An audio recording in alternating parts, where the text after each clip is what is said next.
here who did not really murder me and became a murder mystery tonight. So I really appreciate everyone. Thank you po sa mga titas who's leaving now.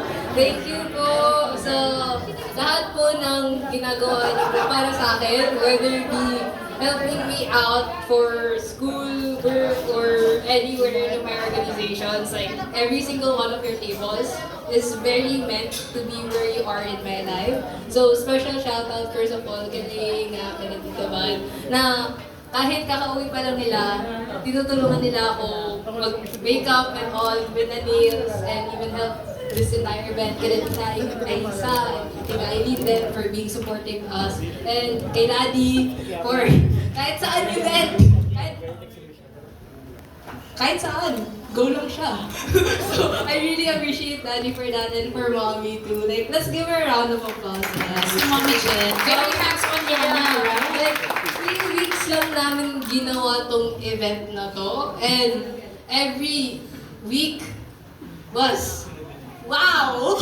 We did not sleep, chat, nor do Yes, anything she other constantly than keep So, us posted. yes. Oh, this is what we're gonna do. She's a Yeah. very great directress. So, thank you, Mommy, for every support, the puzzles, and pag-print sa lahat. And finishing it all. And of course, every single one of you.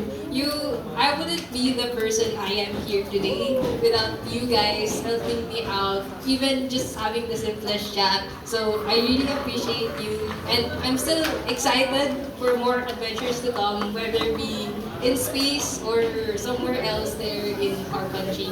And yeah, thank you to our sponsors and the caterers and everyone who made this event a reality.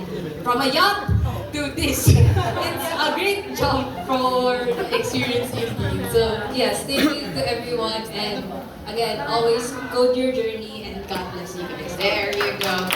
So, mission accomplished, Mommy Jen.